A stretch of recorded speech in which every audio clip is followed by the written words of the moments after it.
conversation between a caller and a call centre operator. As you listen, the identification form in the book.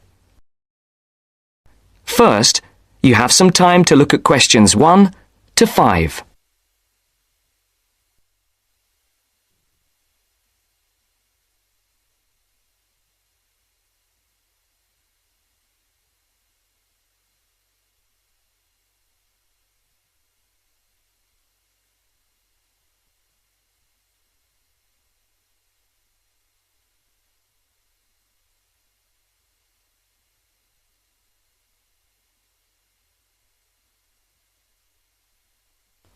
Now the test will begin.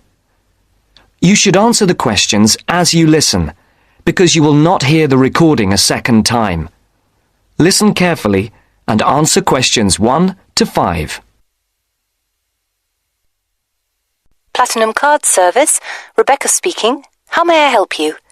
I've got a few problems with my credit card account. Okay. What is your credit card number? Let's see. It's here somewhere. Here it is. Can I just take the card number, please? Yes, it's 6992 6992 3443 3443 1147 1147 8921. 8921. Right. Can I just check that? 6992 3443 1147 8921. That's it. And your name? Carlos de Silva. I just need to check a few details for identification and security, if you'll bear with me. That's okay. And what's your postcode? SE1 8PB. SE1 8PB. That's it. Vauxhall Close, London? Yes, that's right. And the house number? 43. And can you give me your date of birth? 13th of the 7th, 63. And one further check, if I may. Can you give me your mother's maiden name? Yes, it's Moore. Is that M-O-O-R-E? Yes, that's it. Before the caller and operator continue their telephone conversation, look at questions 6 to 10.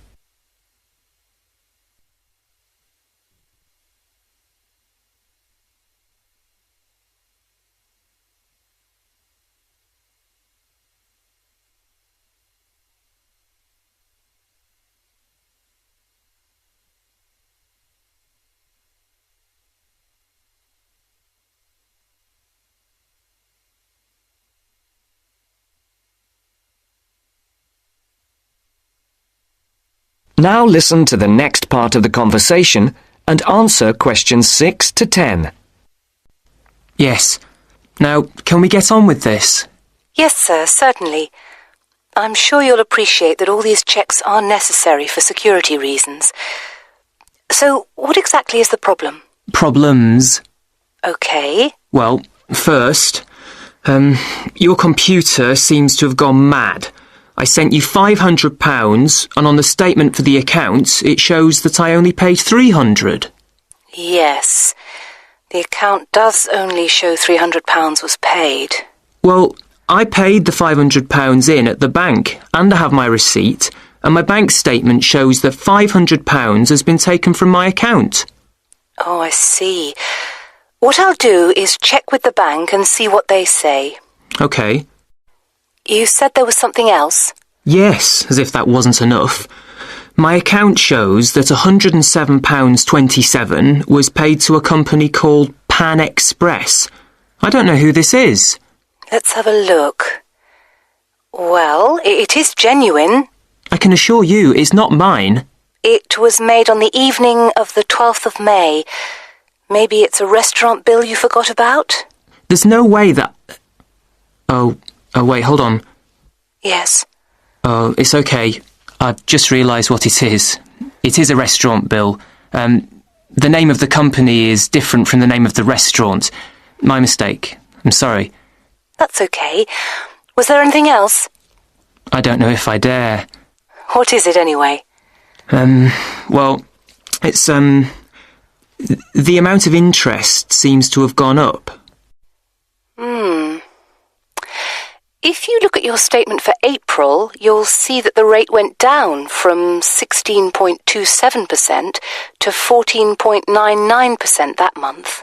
Oh, yes, you're right. Was that everything? Yes, basically it is. Okay. And can you check my payment? Oh yes, I'll do it.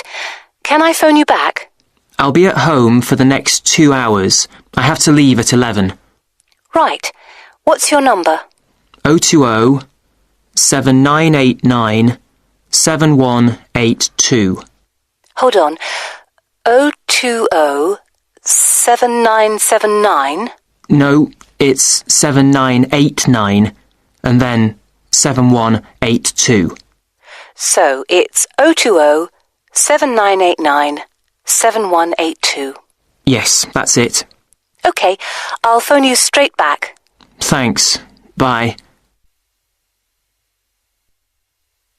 That's the end of section 1. You now have half a minute to check your answers.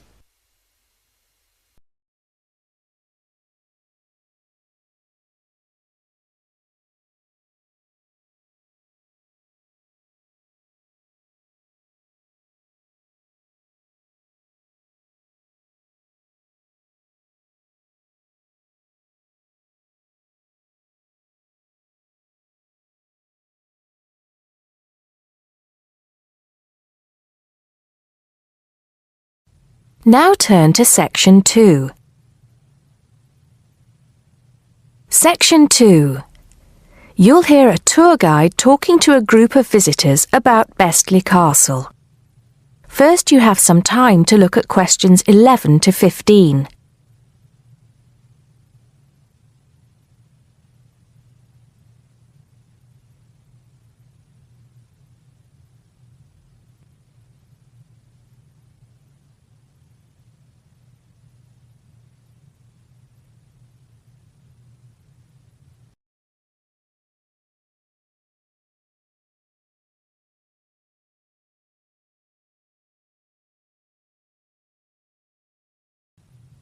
Now listen carefully and answer questions 11 to 15. Welcome to Bestley Castle. It's nice to see so many of you here today. Before we go in, I'd like to tell you some information about the castle, the things to see and do, and the facilities available to you in the grounds. We'll do our best to make this a truly memorable visit. Now, the castle grounds are quite big, and we don't want you to get lost, so I'm going to give you an idea of the layout. At the moment, we are at the entrance, and immediately to our left is the Tourist Information Office. Go here if you need any questions answered. They'll be happy to help. And of course, behind the tourist office is the car park where the coach dropped you off. And it'll also pick you up from the same spot at 5 p.m. today. In front of us are the water gardens. If you stroll through, you get to the North Bridge, which is the entrance to Bestley Castle. Take your time and enjoy looking around the castle. There's a lot of history steeped in those walls. As you leave the castle via the South Bridge, you'll be greeted with the sight of roaming deer. During the day, there will be scheduled feeding opportunities where visitors can get involved. However, we do request that you do not feed the deer outside these times. To the right of the deer park is the Castle Museum, and behind that is our award-winning restaurant. It's a relatively new addition to the castle grounds, but is fast gaining a reputation for its food. Alternatively, you can choose to dine in the picnic area on the other side of the deer park. It's perfect for the family as it's next to the kids' play area and homemade ice cream hut. We hope that on your way out, you pop into the gift shop by the exit for something to remember us by. Before you hear the rest of the talk, you have some time to look at questions 16 to 20.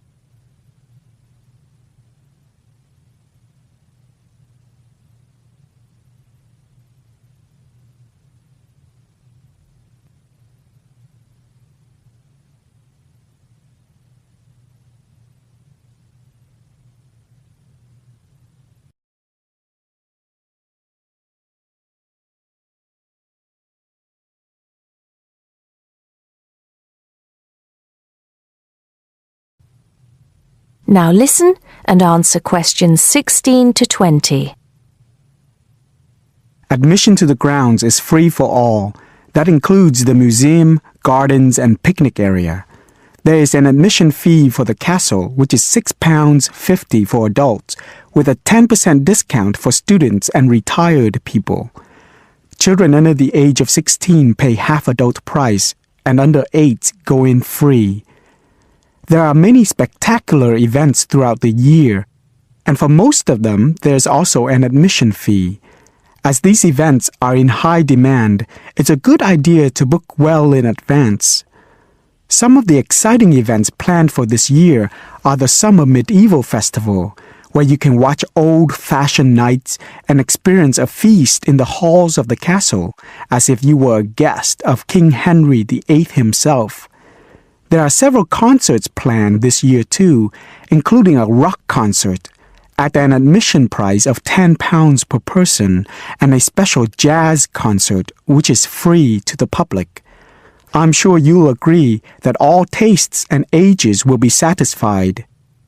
One scary but extremely popular event is the annual Haunted Castle event at the end of October, where the castle comes alive at night.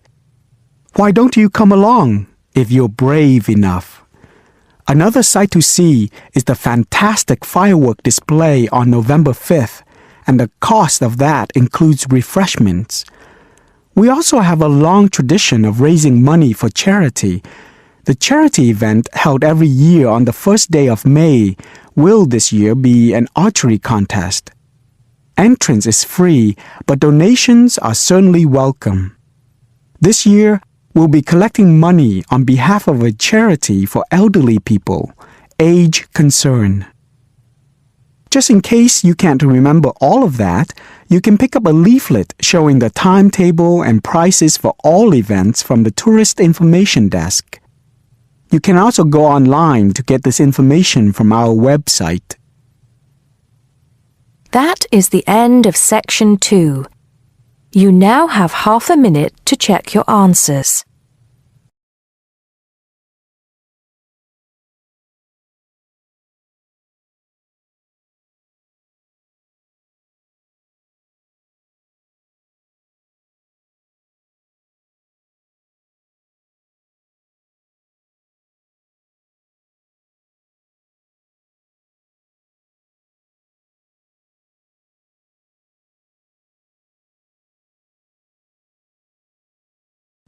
Now turn to Section 3. Section 3. You'll hear a tutor and a student discussing transport. First, you have some time to look at questions 21 to 25.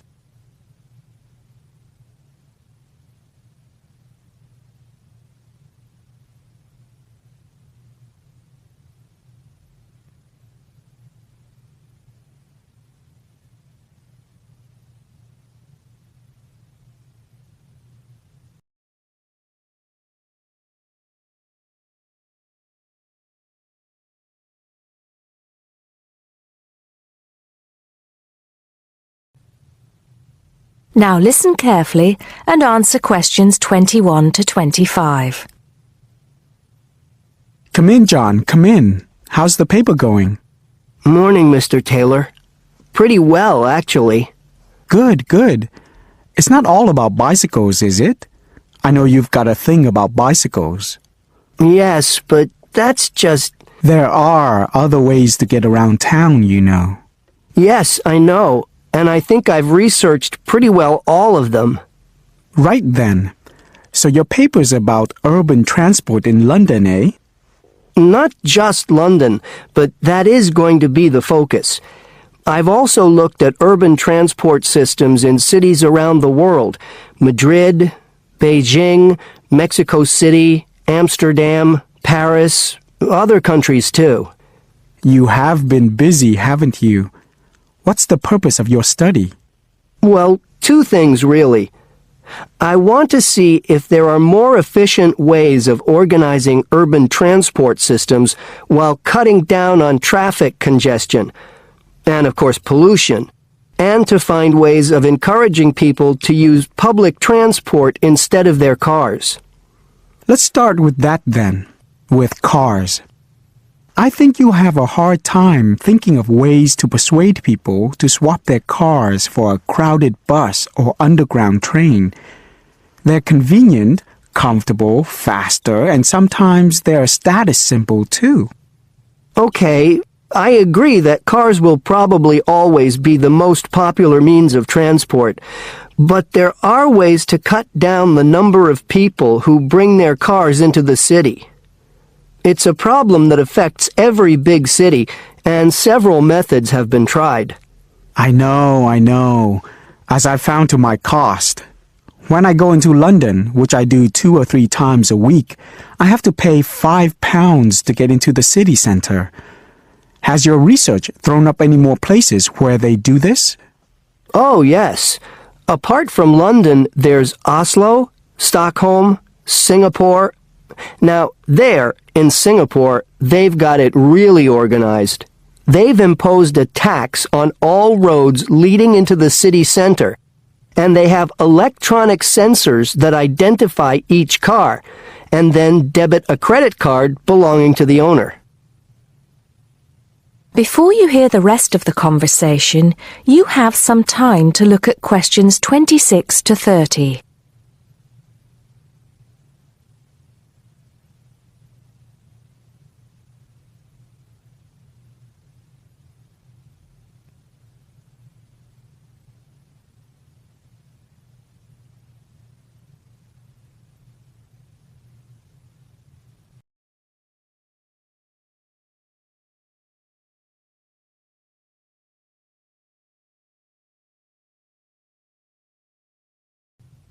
Now listen and answer questions 26 to 30. And other cities, instead of charging motorists to come into the city center, have tried other measures. Such as? Well, in Athens, cars are only allowed to go into the city center on alternate days, depending on their license plate number. In Bogota and some other Latin American cities, such as Quito and Sao Paulo, they've developed what is called a BRT system. A what? A BRT system, a bus rapid transit system. People leave their cars outside the city and take buses, which have special express lanes into and through the city. It's been so successful that they're trying it out in Mexico City, Beijing, Seoul, and Taipei. And other cities are pedestrianizing more and more areas of the city center. I see. How have these measures affected traffic congestion and pollution levels? In most cases, it has led to a reduction in the number of cars entering the city center. Certainly in Singapore, where it's now much easier to move around the city and the air is much cleaner than most other cities in that part of the world. London, too, I believe. I can give some facts and figures if you like. Please do. In the first year after the tax was introduced, the number of people using buses to get to the city center rose by 38%. Really? 38%? Incredible. Yes, and the number of cars entering central London dropped by about 18%. There's more. The number of people using bicycles and mopeds went up 17%. I knew we'd get to bicycles at some point. Well, yes. In the city, the bicycle has a lot going for it. You can avoid traffic jams, there are no parking problems, they don't pollute, they're cheap to run, and they don't cost very much. Oh, and here's another fact for you. You can fit 20 bicycles in the space needed to park one car. Well, I never. But I can't see it catching on. Besides, we seem to be getting off the point. Not at all. China, Japan, and Holland have all integrated bicycles into their urban transport systems. In Holland and Japan, they've got special parking areas for commuters who get to the station by bike. And Japan has even built multi-story parking facilities for bikes close to railway stations. Then look at America. In New York, delivery services use bicycles because they can deliver messages and small parcels far more quickly and at much lower cost than cars or vans. Even the police use bicycles. In fact, in about 80% of the towns in America where the population is around 500,000, the police regularly patrol on bicycles.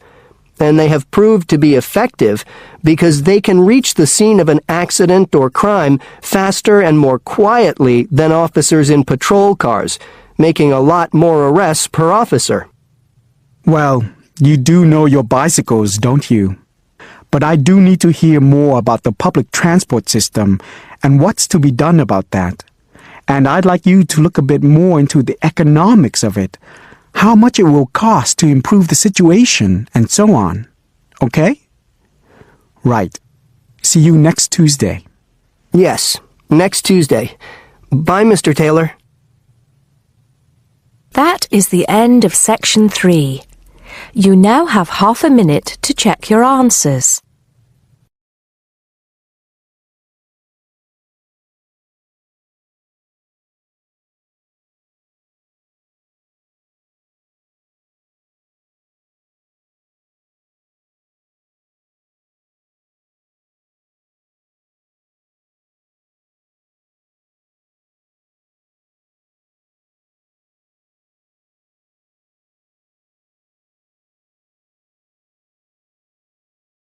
Section 4. You will hear a tutor giving some business students instructions about a finance project. You now have 30 seconds to read questions 31 to 36.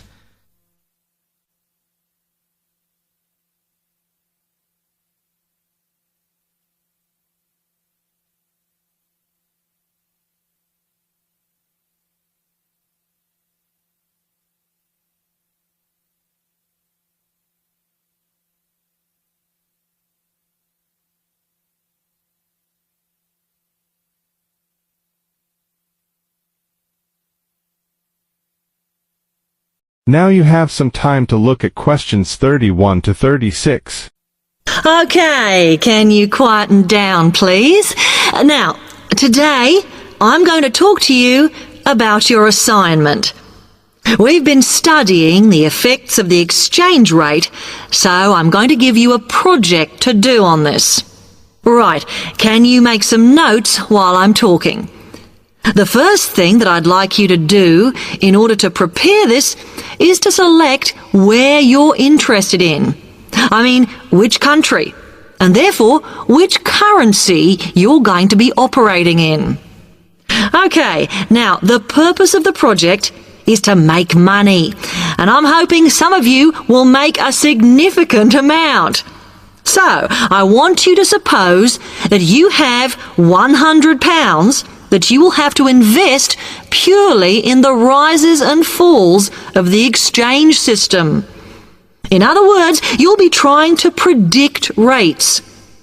This is a project that you'll be doing together, but before you work together, you'll have to go off and research what you need to know about the economy of that country and how well it's doing or is expected to do in the near future. You could all make up a little information sheet with your notes on, clearly legible, because then I want you to get together, we can do that next week, and to go round and read about each other's countries. When you see how well or badly each country is doing, I want you to decide what your exchange rate is going to be against all the other currencies.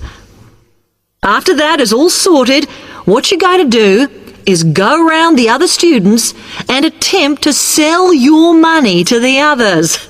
Remember, this will depend on the success of your country's economy and the rate you fixed for your currency. Now, you're not allowed to just swap currencies with each other, but you may wish to buy from the other countries. But you must do a proper transaction. All the way through this, you must keep your accounts properly for each transaction. I'll give you 1 week to do this, and then we will set a time for the deals to finish, a bit like the stock exchange. And at that point, I will ask you to calculate how much you have made. Is that clear? You now have 30 seconds to read questions 37 to 40.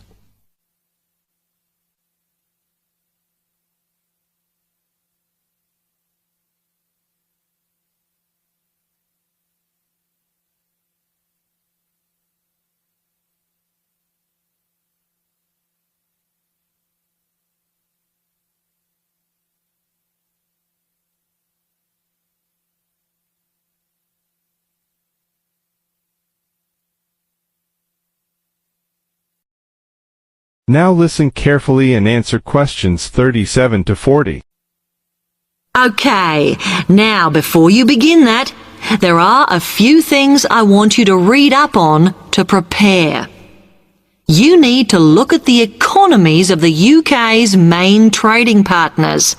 I don't mean all of them, because that would be over 80, but just the 29 principal ones. There are summaries in the last 3 books on the book list I've given you. And so that you can practice applying the criteria on assessment I gave you, I'd then like you to focus just on one sector across all the countries. The most common one across every country is farming. But as much agricultural produce is for domestic consumption, I'd like you to look at manufacturing. Then, I would like you to do a detailed investigation of one particular aspect.